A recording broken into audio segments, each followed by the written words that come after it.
Hello, and welcome to Reproductive Politics and the Making of Modern India, brought to you by the History Department, the Clio Society, and the College of Arts and Sciences at The Ohio State University, and by the Bexley Public Library. My name is Nick Breifogel. I'm an Associate Professor of History and Director of the Goldberg Center for Excellence in Teaching, and I'll be your host and moderator today. Thank you for joining us. Beginning in the late 19th century, India played a pivotal role in global conversations about population and reproduction. In this talk today about her new book, Mytheli Sreenivas demonstrates how people across the political spectrum insisted that regulating reproduction was necessary and that limiting the population was essential to economic development and to transforming both individual bodies and the body politic. This talk investigates the often devastating implications of this logic, which demonize some women's reproduction as the cause of national and planetary catastrophe. Let's take a moment to get to know our speaker. Mytheli Sreenivas is Associate Professor of History and of Women's, Gender, and Sexuality Studies at Ohio State. Trained as a historian of modern South Asia, she teaches courses in South Asian and world history, on transnational feminisms, and on reproductive rights, health, and justice. She's the author of 2 books and multiple articles on South Asian women's history, and she serves as a board member of Women Have Options, Ohio's statewide abortion fund. With that introduction, let me lay out the plan. Professor Sreenivas will begin with her talk, and then she'll take your questions and we'll open things up for discussion. If you're interested in asking a question, please write it in the Q&A function at the bottom of your screen at any time, and we'll do our best to answer as many questions as we can.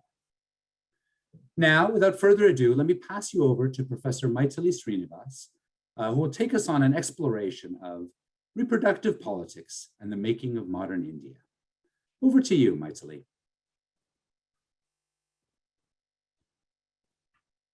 Hi, everyone. Thanks so much to Professor Breifogel for that gracious introduction. Also to Clara Davison for your help in organizing this event and making it happen. Also, I'm grateful to the History Department's Clio Society, the College of Arts and Sciences, and the Bexley Public Library for co-sponsoring the event today. And most of all, many thanks to all of you who are making the time to come here today on what is, at least in Columbus, Ohio, a beautiful Thursday afternoon. I really appreciate your taking the time to come and listen. So although this is a virtual event, it's still, of course, happening in a place or in many places. And I'd like to take a moment to acknowledge the history of the place from which I speak, Columbus, Ohio. The Ohio State University occupies the ancestral and contemporary territories of the Shawnee, Potawatomi, Delaware, Miami, Peoria, Seneca, Wyandot, Ojibwe, and Cherokee peoples. As an employee of Ohio State, I want to honor the resiliency of these tribal nations and recognize the historical contexts that have and continue to affect the indigenous peoples of this land. So I'll just pause for a second and share my screen. So hopefully you can all see that. And as Nick said, I'm here to talk about my new book, Reproductive Politics and the Making of Modern India. And I've put up my email and Twitter handle on the slide. Please feel free to ask questions in the chat during the event. But if questions occur to you later, I'm most happy to talk further. So please do feel free to reach out. So historians, one of our jobs, I think, is to tell stories. And so I thought I would maybe start us off with one. And this is a story of something that happened on November 24th, 1952, when hundreds of delegates and observers gathered at the Sir Kawastri Jahangir Hall in the Indian city of Bombay for a conference about birth control and family planning. I said that, and I see that my slides are not moving forward. My apologies. I'm going to try this again.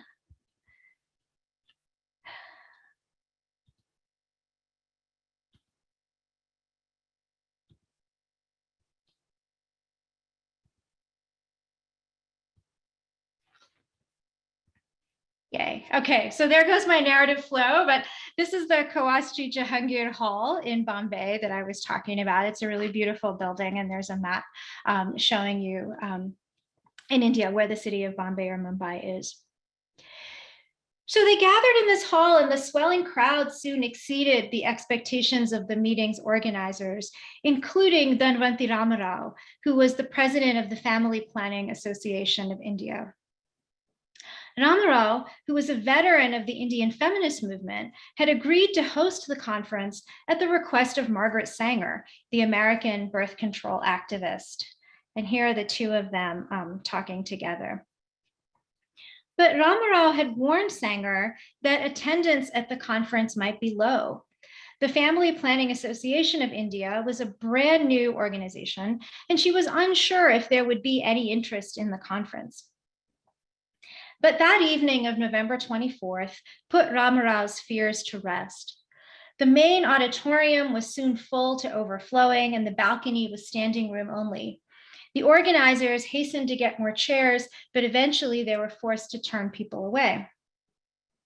The first speaker to address this packed and overcrowded hall was Kamala Devi Chattopadhyaya, and that's her here. Kamala Devi was a veteran of the Indian nationalist struggle against the British and was a towering figure in the Indian feminist movement. She was also a longtime proponent of birth control. In her younger days, she had spoken forthrightly about contraception as a necessary component of women's freedom from the patriarchy. As she wrote in 1939, masculine-dominated society always stresses the importance of woman as a breeder. Woman freed from the penalty of undesired motherhood will deal a death blow to man's vested interest in her. He can no more chain and enslave her through children. In other words, Kamala Devi believed that birth control could challenge women's oppression. But on this day, in November 1952, Kamala Devi was more reticent about contraception's anti-patriarchal possibilities. She merely welcomed the audience and introduced the evening's main speaker, Sarvepalli Radhakrishnan. Radhakrishnan was a scholar of comparative religion and philosophy and had recently become India's first vice president. Unlike Kamala Devi, he rarely spoke in public about birth control, but his speech at the meeting was forthright. He said, "The poorer we are, the more ill-nourished we are. Sex is the only indoor sport open to us, and large families are produced. It is the poor people that produce large families and not the rich ones. It is essential for us to control increase of population." So in short, India's vice president argued that reproduction was an economic problem because the birth of too many children was perpetuating India's poverty. Radhakrishnan's speech was met with a standing ovation by his audience, and the business of the conference soon began.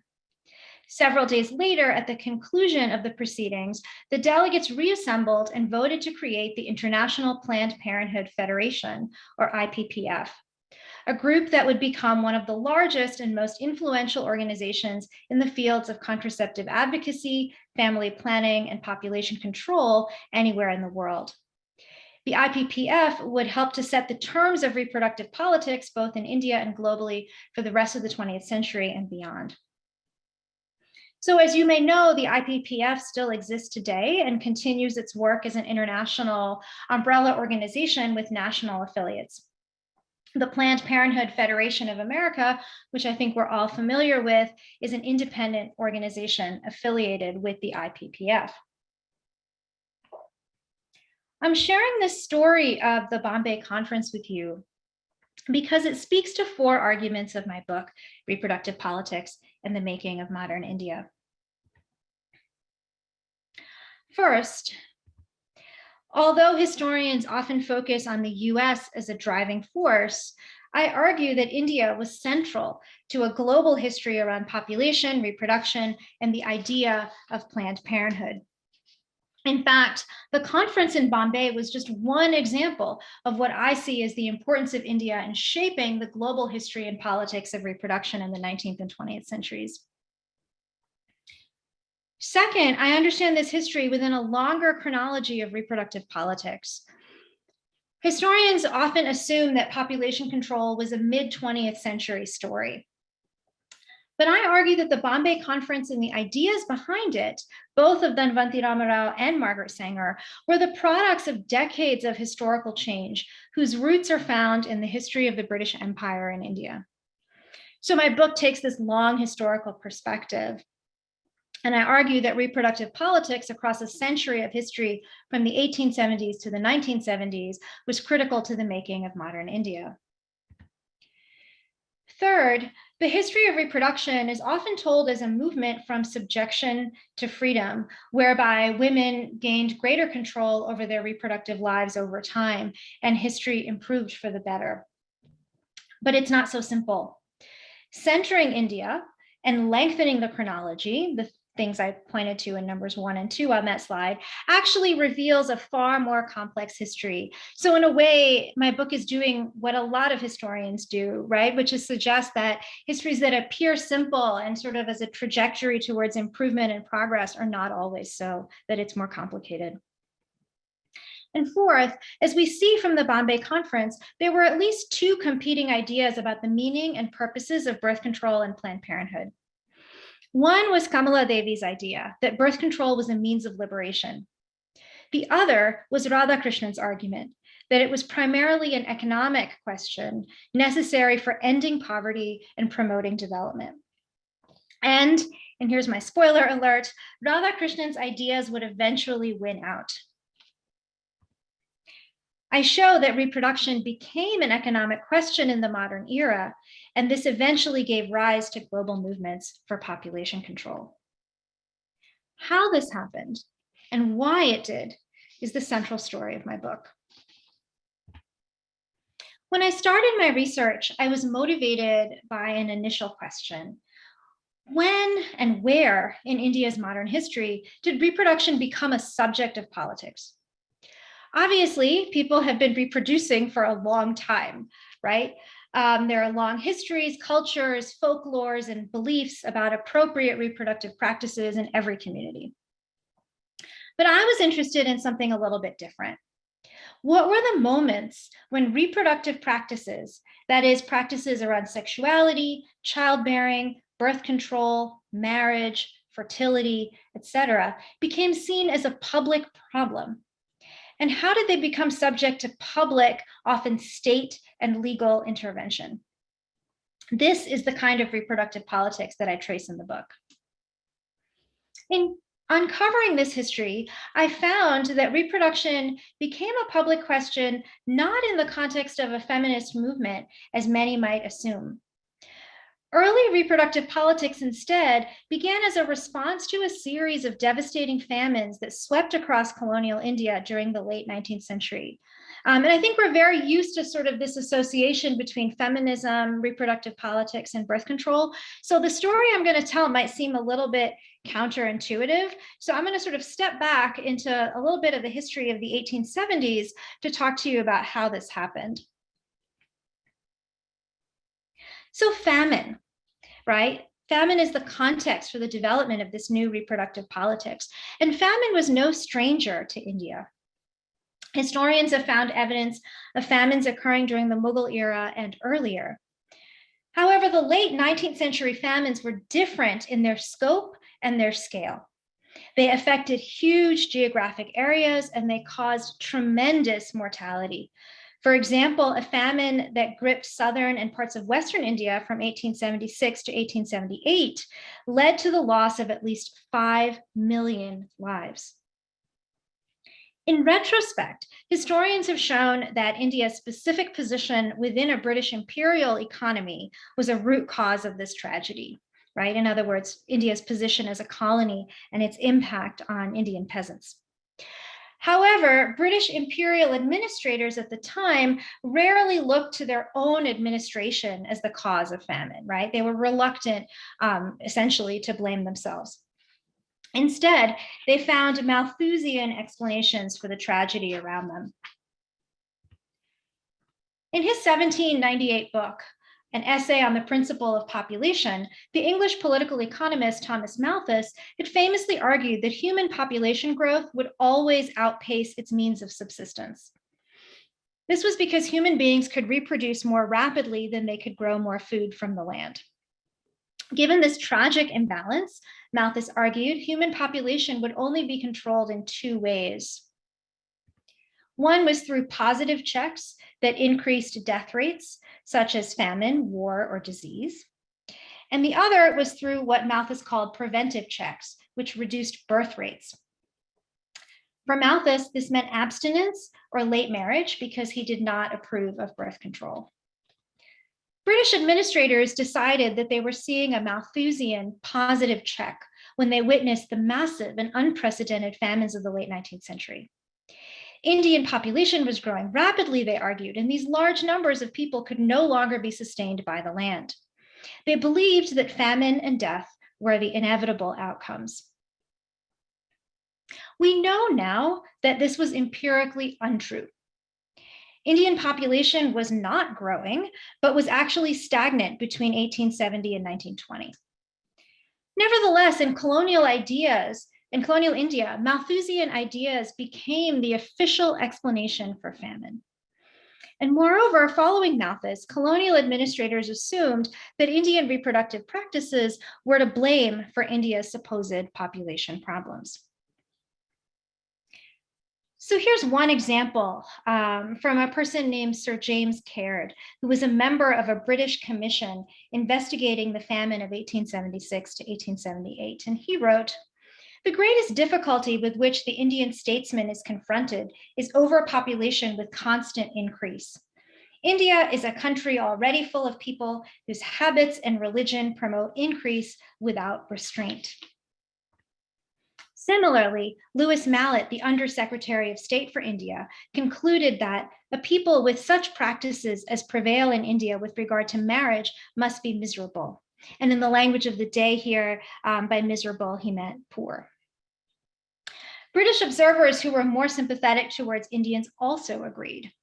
This included the feminist and birth control activist Annie Bessant, who proclaimed in 1878 that birth control was a necessary remedy for the famine in India.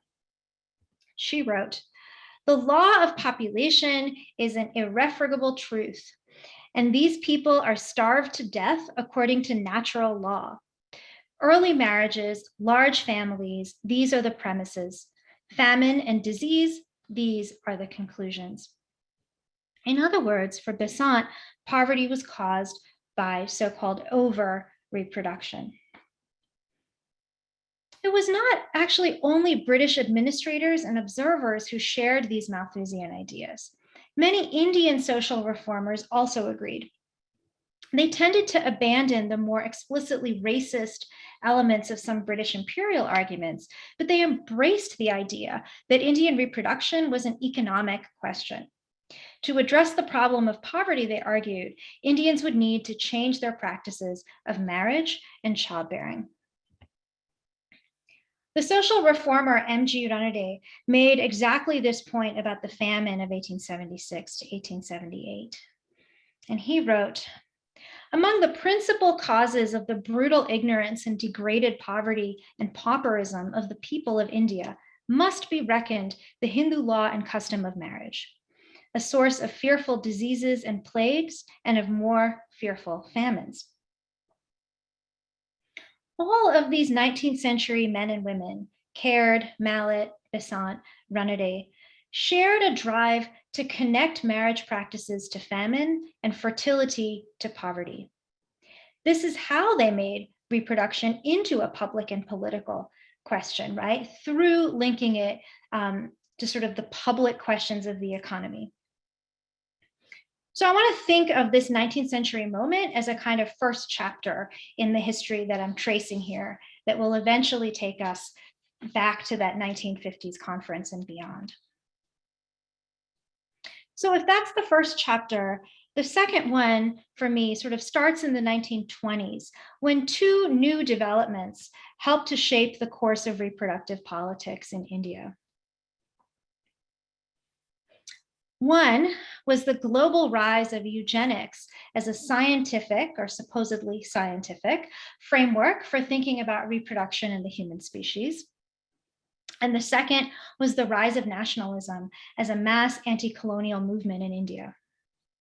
Both eugenics and nationalism came together to prompt an Indian push for all kinds of reproductive regulation, from the reform of marriage practices to the campaign for birth control. And as I said, this era of the 1920s and 30s is sort of a second chapter of the story I'm telling today. So let's start with eugenics. During the 1920s, eugenics was understood as a means to manipulate natural selection within the human species. Eugenicists examined the heritability of traits and aimed for the planned conscious improvement of individual bodies, entire populations, and so-called races. So at its heart, eugenics was a reproductive project. It aimed to consciously control the reproduction of individuals to effect the so-called improvement of the species. Of course, we know that eugenics always considered some people's lives as intrinsically more valuable than others. This was at the heart of racist and ableist eugenic sterilization laws that were first instituted in Indiana in 1907 and whose models were later adopted by the Nazi regime in Germany. The racist, anti-Semitic, and genocidal implications of eugenic ideas rightly led to the widespread condemnation of eugenics after World War II. But I think what we need to remember, and as historical research tells us, in fact, during the 1920s and 1930s, eugenics was actually an ideology of both the political left and the right. It was, in a way that's hard for us to imagine today, it was widely accepted as a mainstream so-called scientific framework. And India was no exception to this. Indian eugenicists argued that by intervening in reproduction, they could improve the health of the Indian race, I put that in quotes always, strengthen its citizens, and counter the negative effects of imperial rule. During the 1920s, eugenics as a kind of mainstream scientific framework in India met anti-colonial Indian nationalism as a dominant political ideology. This decade witnessed the remarkable growth of Indian nationalism as a mass movement. Thousands and eventually millions of Indians joined the struggle against British rule. And at the same time, some of them began to imagine what an independent India free from colonial rule might look like. Important for our history, they began to recast reproductive politics as nationalist politics. Indian activists argued that by reforming reproductive practices, they could rebuild the Indian nation from the ground up. Reproductive reform would both prepare India for independence and ensure the new nation's success on a world stage. The feminist and nationalist Lakshmi Radhakrishnan made exactly this point when she called upon the Indian women's movement to endorse birth control. In her words, if India is to take her place in the comedy of nations, she must produce men and women who will be worthy of that name. We must bring the science of eugenics into our practical lives. And for Ranade, who was a physician, birth control was the only way to do this. Women like Ranade ushered in a new reproductive politics in India during the 1920s and 30s. Indian feminists, eugenicists, nationalists, scientists, and others all argued for reforms in the customs around marriage, pregnancy, childbearing, and infant care. And importantly, birth control. In fact, this is how contraception entered into the realm of public politics in India. It became part of a nationalist project to produce healthier mothers and stronger citizens. This idea became the dominant position of the Indian feminist movement in this period. And here's an example from Hansa Mehta, who was president of India's largest women's organization, the All India Women's Conference in 1946, on the eve of Indian independence. And this is a sort of longish quote, so you'll have to bear with me. Mehta said, "Women shall have a right to limit her family. It's the woman who has to suffer bearing children, looking after them and bringing them up in a civilized way. The right to decide the family should therefore belong to her. Women should be conscious of this right, but she must learn to exercise for her own good, for the good of the family, and for the good of the country. India is overpopulated and its population is going up while her resources are limited.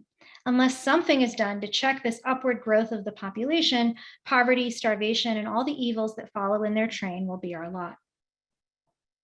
So Mehta is making two points here, and they should be familiar to us because we've seen them both already.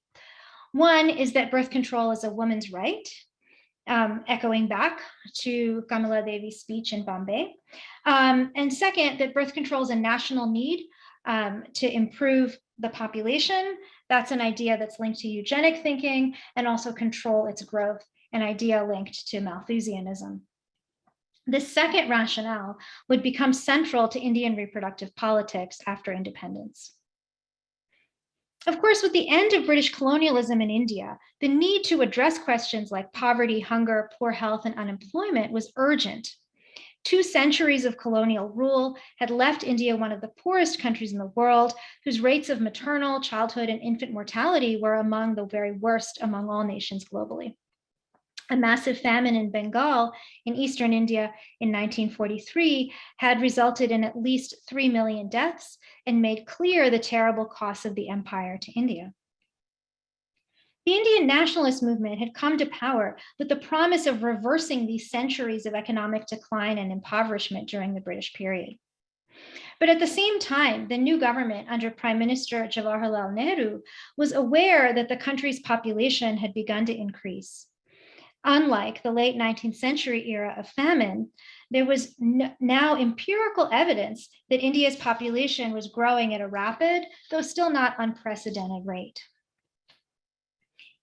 Interestingly, it was Indian feminists who brought these two concerns together: the fears of Indian population growth and the dreams of ending Indian poverty.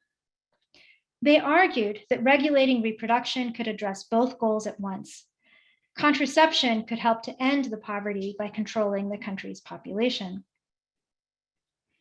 This was behind the energy animating the meeting of the International Planned Parenthood Federation in Bombay in 1952 that I started us off with.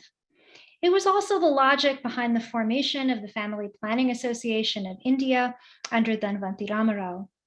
And it was behind Margaret Sanger's hopes of making India central to a global campaign around population and birth control. Feminists were not the only ones making this case, but they did play an important role in bringing birth control into state policy in India. This connection between reproduction and the state marks the third chapter, the third and last one, in my story today.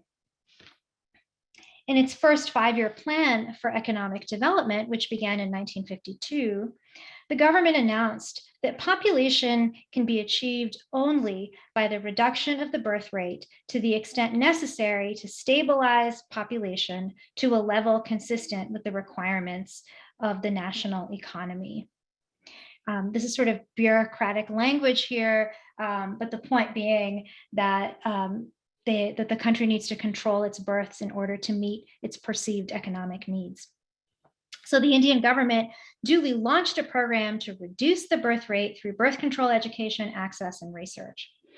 And this made India the very first government anywhere in the world to launch a program of population control as part of its national or state policies.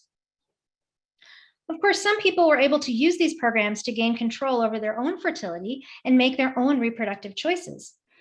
Following Kamala Devi, right, contraception may have played a role in some women's resistance to reproductive control and patriarchal oppression. But ultimately, this was not the purpose of the Indian government's birth control programs.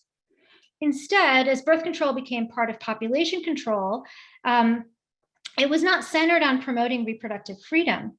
Instead, the great promise, the great seductiveness and appeal, the reason that people agreed or sort of followed along with some of these policies was that it claimed to end poverty. Moreover, they claim to end poverty without challenging any of the underlying economic inequalities, that is, inequalities of caste or gender or land ownership or class. So this is this moment when, of the two visions put forward at the Bombay Conference in 1952, Vice President Radhakrishnan's economic argument begins to win out. And Kamala Devi Chattopadhyay's insistence that birth control was a blow to the patriarchy was never part of the government program. This neglect of contraception as a means of reproductive freedom, combined with the drive to make reproductive control part of macroeconomic policy, set the stage for top-down population control programs that began in India in the 1950s and grew to massive proportions by the 1960s. And I'll share with you just one example of how these programs worked and their effects. During the 1960s, as you might know, there were growing fears in India and in the US that the world was in the midst of a population explosion that produced a lot of graphics that look like this one. Americans saw India as the epicenter and the fuse of a global population bomb. So here you can see quite literally population control is the scissors that's going to cut that fuse. In response, scientists looked for more effective means of contraception. The birth control pill had just come to market in the US in 1960, but many scientists and population controllers worried that an individual woman who had to decide every single day whether or not to take a birth control pill would not effectively curb national birth rates. So the problem, in the words of Alan Guttmacher, the president of the IPPF's World Population Division, was that our methods are largely birth control for the individual, not birth control for a nation. So the drive to find a technological fix, right, to find this birth control for the nation was behind the research that created the intrauterine contraceptive device, or IUD. And here's a picture of the Lippies loop, an early IUD that was used in India. So the research for the Lippies loop and other IUDs was funded by the Population Council, an American organization, in hopes of creating a reliable contraceptive that could be applied on a mass scale and that did not depend on an individual woman's daily decision making. India seemed just the right place to test out this new birth control for a nation, and the Indian government was eager to participate. With limited testing, the Indian government soon included the IUD in its population control program. The government aimed for mass insertions at family planning camps, where hundreds or even thousands of women would be treated daily. In the beginning, this approach seemed to work. The country went from nearly zero insertions before March 1965 to 800,000 within the next year. But I think we have to then remember that the women who were targeted in these camps tended to be the poorest, most marginalized, and most vulnerable members of their society. And the very poor conditions in the camps soon became apparent to these women who went or sometimes were coerced into attending them. The IUD campaign initially depended on 1 million IUDs donated by the Population Council, but these arrived in India unsterilized with only one applicator for every 20 devices. Conditions in family planning camps made it very difficult to sterilize the IUDs properly. Medical personnel were poorly trained in insertion and removal of the device, and a limited number of doctors increased the pressure to perform insertions as rapidly as possible. Many women received little to no follow-up care after an insertion. Complaints of pain, excessive bleeding, or other complications were often ignored. As news of these problems began to spread, IUDs fell rapidly out of favor, and women refused in large numbers to be inserted with the device. The result was a dramatic decline in insertions after 1967, just 2 years after the program started. So in many ways, India's experience with IUDs serves as a cautionary tale. It can tell us what happens when reproductive choice and health are so thoroughly, completely pushed aside by an economic logic whose aim is to control population. The logic produced an IUD campaign whose primary goal was a top-down approach to controlling fertility, which considered health and safety only secondarily, and sometimes not at all. This logic thoroughly defeated that other strand of the birth control movement, which I've been trying to follow all along, the strand that understood contraception as facilitating reproductive autonomy, and maybe even as a feminist or anti-patriarchal technology.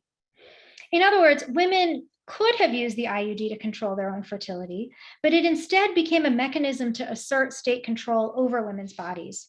And it justified this control by insisting reproduction was an economic question, even at the cost of women's lives. So in this way, the IUD campaign tragically continued a way of thinking about reproduction, population, and the economy that we can trace all the way back to the late 19th century. Moving from this history into our contemporary world, it may seem that the era of population control has now ended, at least in some ways.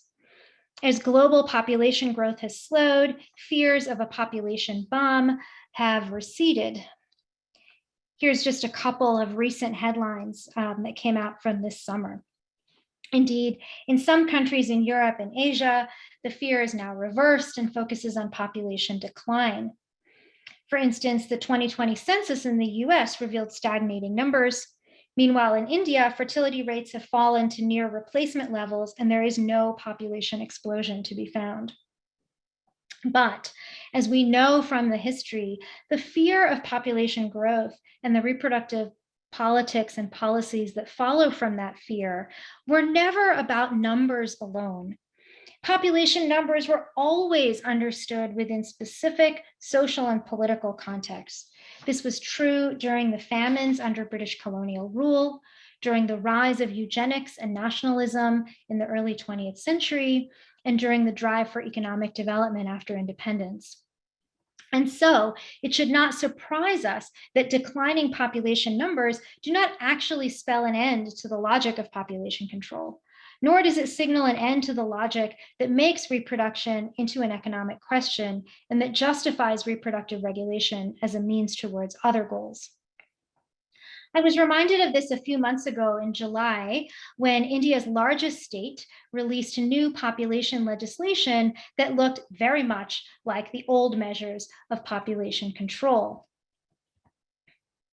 The Uttar Pradesh Population Control, Stabilization, and Welfare Bill combines carrot and stick measures to enforce a two-child norm on people on the grounds that top-down control of reproduction is an essential component of economic development. And the quote I have is from the head of the government of Uttar Pradesh, sort of making that argument. So in this way, the logic of population control certainly lives on in India, and I can talk more about that in the Q&A if there's questions. But finally, both in India and globally, this history has also taken new life in contemporary debates about climate change.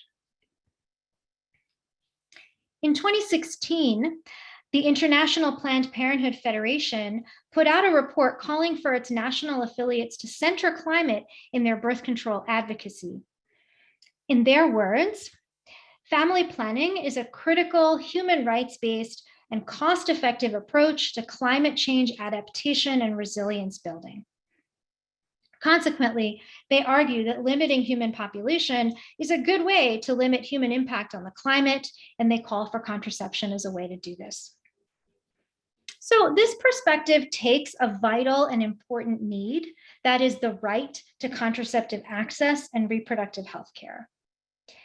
It then connects that need to a vital and important global problem, the imperative to address climate change. For this reason, it might sound convincing. However, putting these two things together, I believe, echoes the logic of the 1960s population bomb and its reproductive politics.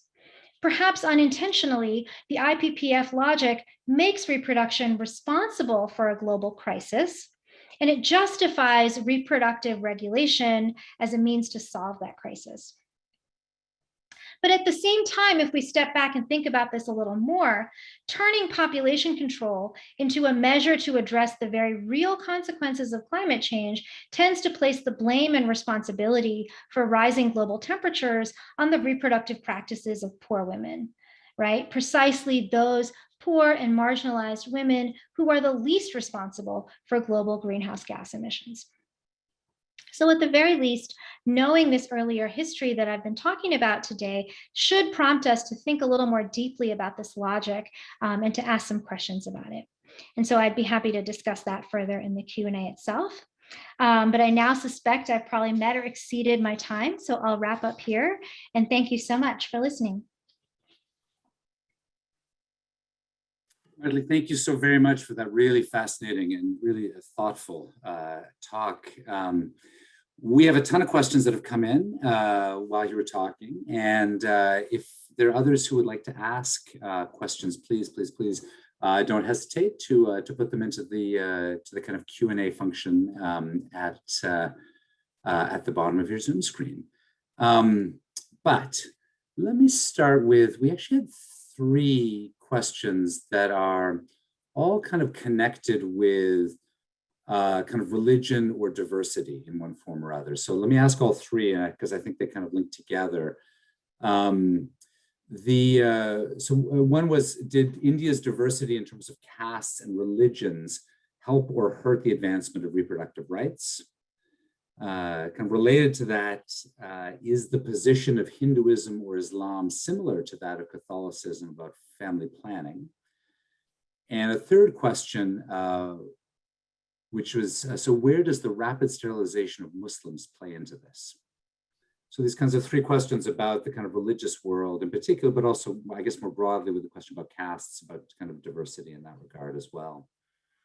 Yeah, thank you. Thank you for all of those questions, which are wonderful. I'll answer the second one first, which is that, which was about Hinduism and Islam in comparison to Catholicism. So the short answer is no. I mean, of course, in all sort of religious communities, there's, different views, divergent views and debates, but there's nothing comparable to, for example, the Catholic Church's stance on both contraception and abortion. And we can't find anything comparable, I think, either with Hindu or Islamic leaders. And so consequently, for the most part, this was sort of more of a bigger debate in the 1920s and 1930s when a global kind of birth control movement was emerging. And many Indians, secular Indians, like to point out that there wasn't major religious objection. Although I will add that there was and is a substantial Christian and Catholic minority in India, and that the Indian Catholic Church came out just like the sort of Catholic Church overall in being really critical of birth control and, of course, abortion. I think the question about the first and third questions around caste and religion and rapid sterilization, I mean, I think the sort of a strand of debate about population and reproduction that I didn't discuss a lot in the talk, but that I discuss much more in the book, has to do with what some historians call communal demography. And communal in the Indian context refers to a sort of politicization of religion and kind of an assumption of a religious opposition between Hindu and Muslim communities. And so part of the sort of politics around population in India since the 1930s has been claims that marginalized and oppressed communities, so this often includes lower caste and Dalit communities, it also includes Muslim communities, there's a claim that their reproduction is sort of propelling Indian overpopulation. We know that to be false, but nevertheless, it's a very it's a narrative with a very long life. It got started in the 1930s with debates about sort of partition and the shape of Indian independence. And it continued along all the way through post post-independence into the 1960s and 1970s. So one way to kind of demonize minority communities came to sort of suggest that, well, it was their reproduction that was the problem. So the parallel here, right, is, if the British in the 19th century were saying, you know what, the problem with the quote unquote natives is that they reproduce too much. Some Indian elites sort of turned that on the poorest members of their community, both Muslim and Hindu lower caste, to say, well, actually, they're the ones who are reproducing too much. So we see a kind of echo of some of the colonial language, even in the way that these communities were talked about. We also have a couple of questions about sort of China's one-child policy and its relation to India. One of the people in our audience has asked, what did the people or government of India think about the one-child policy in China? And then a kind of related question about why India didn't implement something similar to the one-child policy, sort of more efficiently or strictly, especially since there's so much stigma around birth control. So I think, well, that's also a really good question. I think one part of it is that the Indian population control programs predated the Chinese ones. So back when the Chinese government was still talking about sort of population as its great strength and was sort of putting forward a critique of Malthusian ideas back in the 1950s, the Indian government was already well on its way. And the height of the Indian population control program in the 1960s and through a period known as the emergency in the 1970s was all kind of before or just at the very early stages of the Chinese case. So I think that chronology is important because by the time that the Chinese government put their one-child policy into place, India had already been experimenting for decades with attempts to lower fertility rates.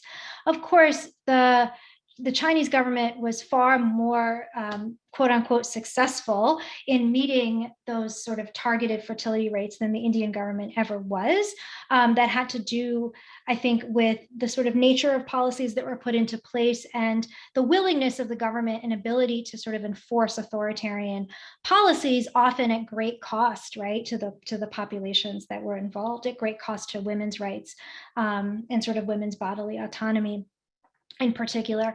But I would say, most recently, like I talked about this sort of new population legislation that's been proposed in UP, which is India's largest state. There's been a lot of talk about, India's been pushing a sort of two-child norm, and there's been a lot of talk about, well, maybe we should be pushing a one-child norm, sort of along the Chinese model with even more draconian policies that are even more curtailing of women's reproductive autonomy. So definitely that idea is out there.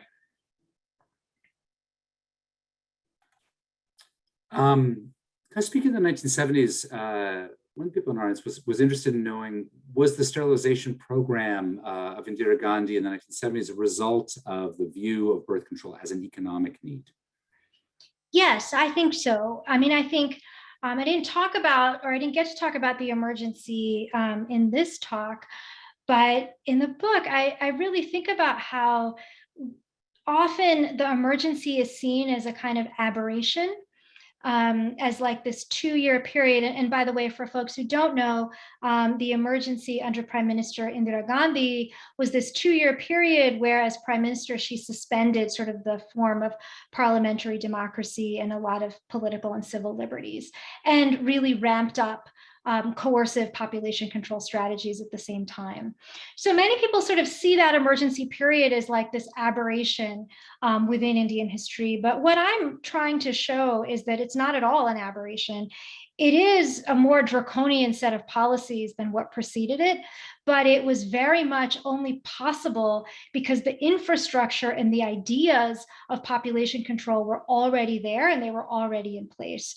And in response to that part of that question, it was very much a set of claims around controlling population in order to promote economic development. And Indira Gandhi and her son, Sanjay Gandhi, who was sort of in charge of some of this, was very open about saying that that was the case. We have a couple of questions about the sort of feminist movement in India related to questions of reproductive rights and population control. So one asks, do you think that a rise in the feminist movement in India will be or has been the main factor that would encourage the use of birth control? And then also a question asking, how did India's feminist movement react to the population control measures of the 1960s and other points, I suppose, too? Mm-hmm.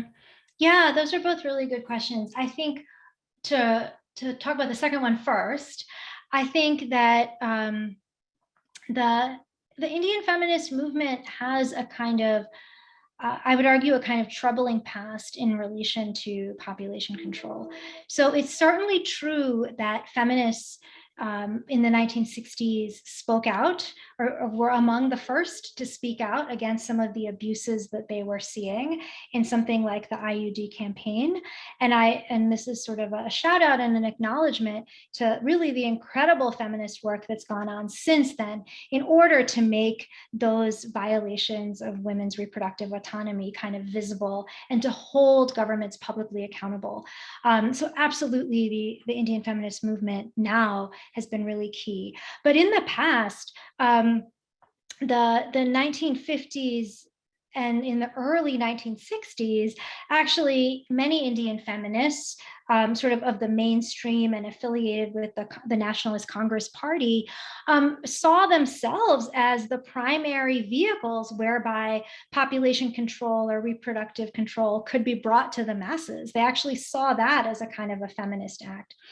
And one can understand why, right? There was certainly part of this story that I tried to show was a real desire among these feminist groups to give women control over their own reproduction. But it was constantly coming up against this other, I think, more nefarious logic that was about, controlling reproduction for economic development. And as that won out, some feminists sort of turned away from the whole campaigns, but others, including the Family Planning Association of India, that kind of got the whole ball rolling in Bombay, was really active through this whole period and participated in the programs of coerced sterilization, for example, during the emergency. So that's part of this kind of complex history too. But as for just briefly whether feminist movements have been important in women using birth control, I mean, on one level, it's hard to say, but I do think that one of the things that we've learned from all of these decades of looking at these top-down programs is that people make the choices that they want to make, and they're not usually because of government directives unless they're actually coerced. And so in that case, I think that people had, when they had access to contraception, they made choices on whether to use it or not based on their own sort of desires and needs and goals for their own families. So I wouldn't necessarily say that, for example, feminists in the 1950s and 60s had a big impact on those individual decisions. But certainly, I think the rise of a feminist movement and since the 1980s, a sort of new wave of feminism has sort of opened the doors for at least more conversation about these subjects in public. Related to that, we have a couple of questions kind of thinking about the ways in which kind of blame is placed upon the poor or marginalized women, or the ways in which these poor marginalized women often are losing control of their bodies in this whole process. And so one of them asks, please elaborate on the ways that women were coerced to attend IUD camps. Is there information on outcomes for women who received IUDs when there was only one tool for 20 IUDs? And a second kind of related question, which I think takes that story more towards the present, since most of the blame is put on poor and marginalized women, Is there any information on any practices that are still that they are still forced to do or don't know about, so they just do it? So I think coercion is, I'll say this a million times now, this is a complicated story, right? Because there was,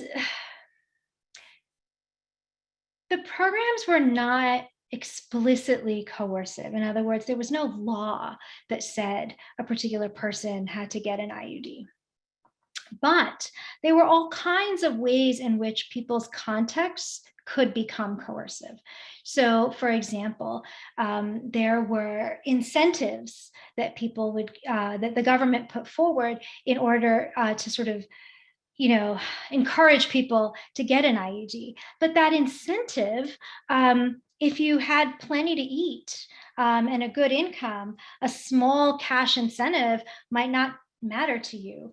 But if you didn't, that quote unquote incentive could operate in a coercive fashion, right? If it became one way or potentially an only way that a person could sort of obtain, their next meal or the food they needed or the cash they needed for other expenses.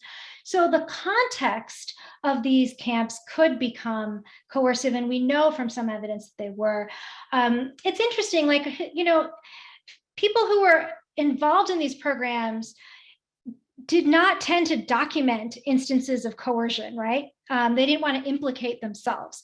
So in the archives, I found sort of like funny dancing around this issue, where like a police commissioner might write, I strongly encouraged, these women to go get an IUD, or I would report them for having an illegal marriage, for instance, right? This is not necessarily widespread, but clearly there were all kinds of coercive mechanisms within the society that people mobilized. Very quickly, as for outcomes, there has been some research done about, for example, the numbers of people who got infections, et cetera, from IUDs. I don't have all that data in front of me, but we do have better data for the more recent period when there have been cases, for example, of conditions where devices were not sterilized or where there other precautions were not taken that have led to the deaths of women, most recently a few years ago. So definitely those kinds of abuses still continue.